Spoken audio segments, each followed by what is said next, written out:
Jumbo Mambo familia Angu, karibu niumbani wangu, mimi ni Eli-Ben-Eli, bienvenido a mi casa familia, mi nombre es Eli-Ben-Eli, my name is Babu Eli-Ben-Eli, and I welcome each and every one of you to my home. I was thinking about something earlier today, and I did a little bit of research about this topic. The question that I have, and I think it's a question that all of us have, is, what exactly is the logic? What is the reasoning behind a man just traveling around? Boy, I'm seeing a lot of different countries. The National Intelligence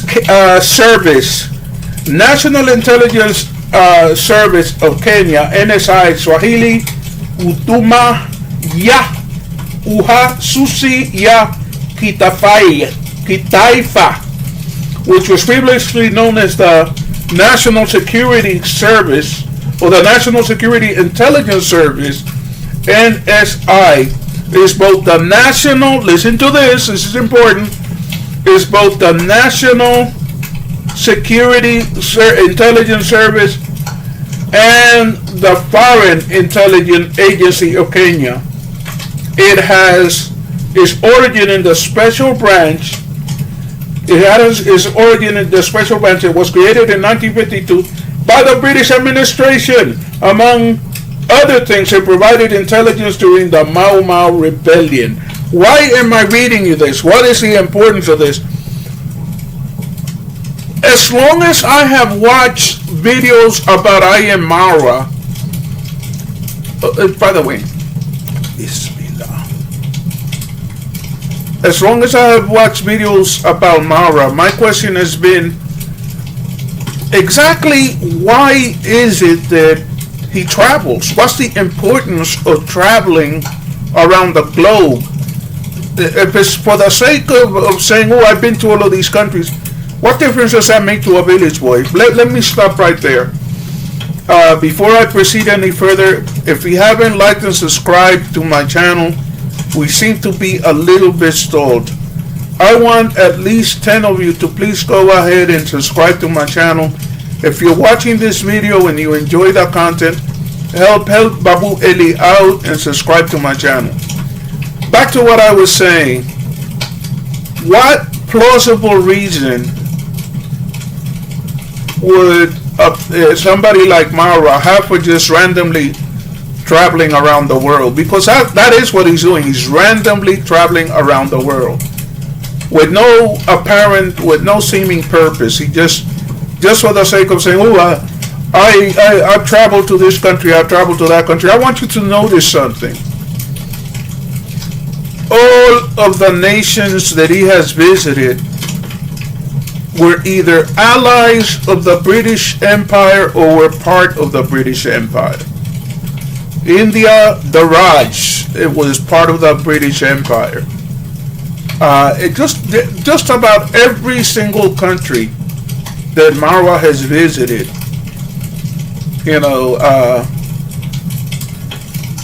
were part of the British Empire. What does that tell us?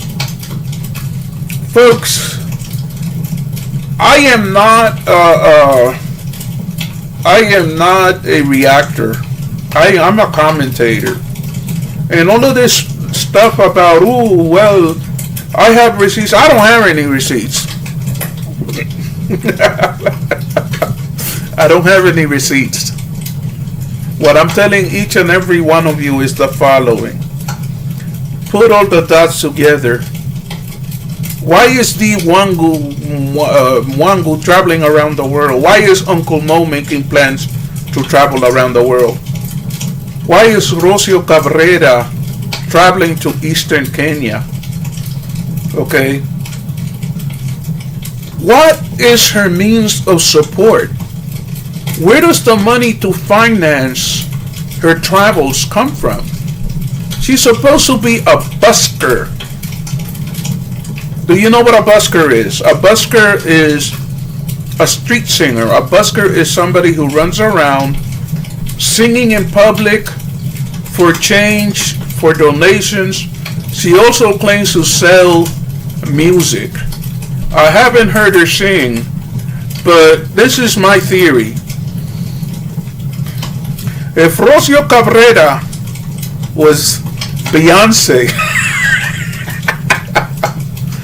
or a very important international singer, or a well-known singer that was making enough money from her singing to, justify a life of leisure, she would not be hanging around in a dusty, obscure little village of East Africa in Kenya, hanging around with someone of suspicious provenance like Marwa. Because again, the question is, why exactly is he traveling? What's to be accomplished from traveling? Travel for the sake of travel is vanity, is foolishness. Why? I'll tell you something. I want to ask you something else. People have been asking me, why do I suspect the Marwa clan of being people who engage in smuggling? Well, I have a question for you. Why does he choose to call his house Villa? It's actually Villa. Double L in Spanish is pronounced Ja. Why does he call his house Villa Medellin? Do you understand exactly why Medellin is famous for? Medellin was the headquarters of Pablo Escobar, one of the wealthiest, most successful smuggler in history. Okay. Now let me stop there and again ask, if you haven't liked and subscribed to my channel, please do so. What is the importance of this? What is the importance of calling his Villa Medellin? Why is the importance of having a connection with somebody like Rocio Cabrera? I would posit that he couldn't find a Colombian woman other than maybe a sex worker who would pay him any attention. So he found a starving street singer from Argentina to hook up with. And this explains his connection to Rocio Cabrera, but she's Hispanic. Why is that important? Medellin, Colombia, again, was the headquarters of the Pablo Escobar empire. It was at one point the most important city, and still remains one of the most important cities in the cocaine smuggling industry. How far is Villa Medellin from Nairobi? Minutes, according to what Marwa says from his new plane. Do you see what I'm getting at? I'm not drawing any conclusion. I'm not making any accusations. I just understand the following, okay? The Masai Mara is within minutes of Marwa's Villa Medellin. Medellin being the name of a drug distribution, the capital city of a drug distribution empire. To a certain extent, it still remains that. What do you have going to the Masai Mara? You have a huge park where a lot of foreigners go visit. A lot of foreigners come there as tourists. And what do all of these foreigners, all of these Europeans, all of these Americans, what is it that they want when they travel overseas? They want the comforts of home. What is the major vice of wealthy Mazungus in America and in Europe? They like doing controlled substances. Villa Medellin, most educated Mazungus from America, from Europe, are going to understand, okay, that Medellin has the connotation of, okay, so if a person has that name, he's minutes from the Mara, the Masai Mara, okay, what is that telling you? And he's putting all of this emphasis on, well, I need a helipad. I need a helipad for what? To bring in condoms, to bring in chocolates for Rocio Cabrera, the horsewoman? No. He's making his own. And by the way, let me stop right there too. Let me remind you again, if you haven't liked or subscribed to my channel, please do so. What is your average wealthy person likely to do if he's overseas, has run out of, and he knows of a place called Villa Medellin that conveniently has a helipad?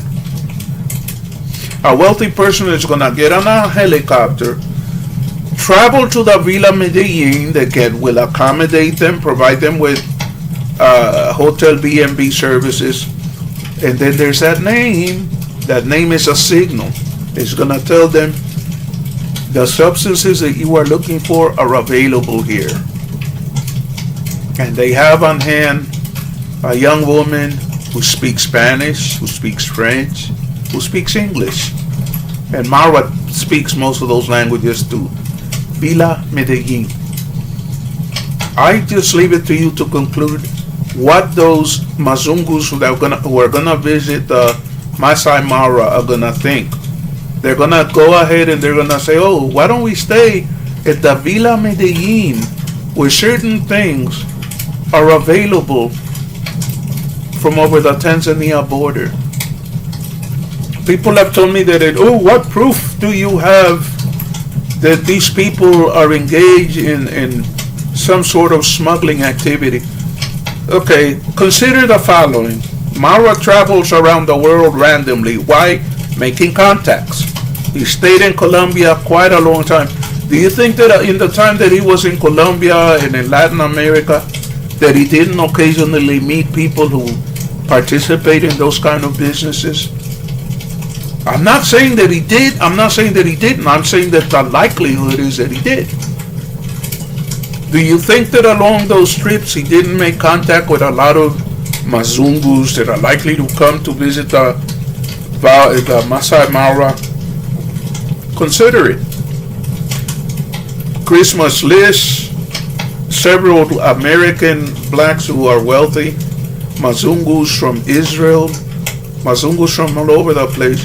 Not a whole bunch, but enough. It's a trickle. He's building up his client base is what he's doing.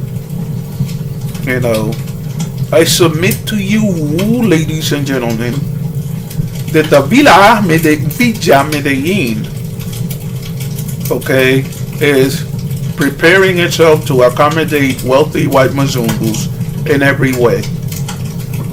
Socially, you know, there are all of these eager beaver subscribers who would sell their soul for a handful of dollars or for some equipment to be gifted to them.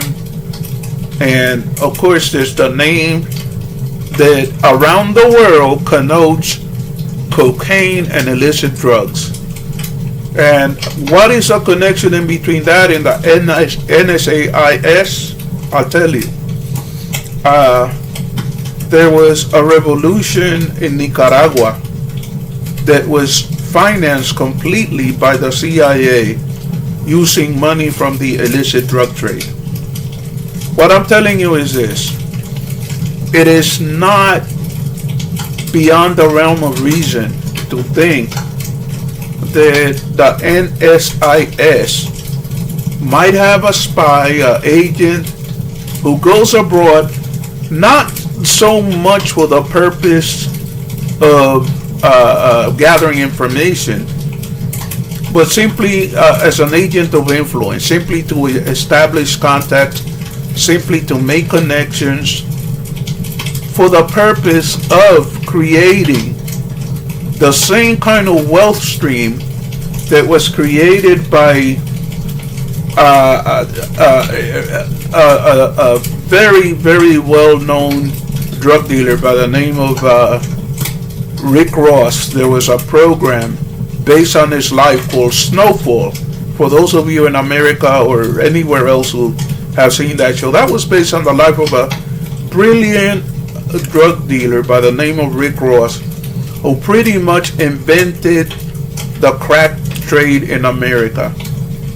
And he was employed by who? He was employed by the CIA, the most premier intelligence service in the world. Kenya is the 28th largest country in the globe. Do you for 1 minute think that the NSIS would not imitate the workings of the CIA?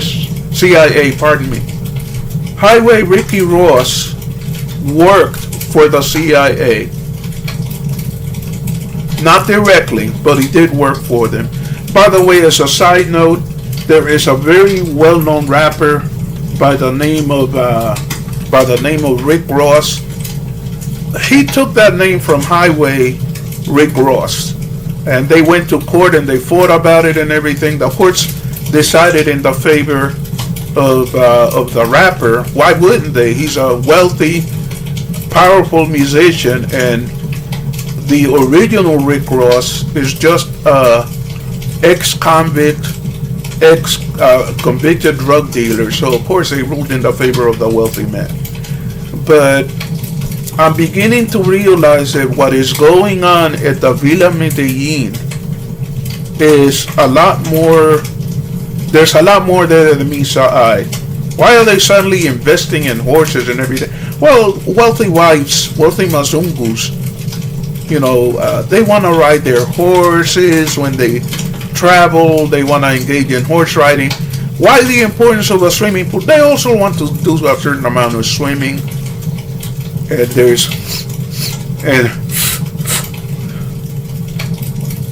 apparently the purpose of Villa Medellin is to create a hub where these people can fly in to their helipad, be provided with a place to stay, get whatever they want by way of, something to put up their nose, something to smoke, young, available, attractive females for those who like that kind of thing, young, available, attractive boys that have no problems bending over and twerking for another man. Marwa is preparing to do something really huge, because all of those people that come there and are influenced by Marwa will be a source of information for the NSIS. I believe that it is highly likely that somebody like Marwa is financed by that agency. But I'm not saying that he is. I'm just saying it's something to consider. My dear friends, if you have watched this part, Asante Asana, Mungu akubariki, may Mungu bless each and every one of you. Kwaheri.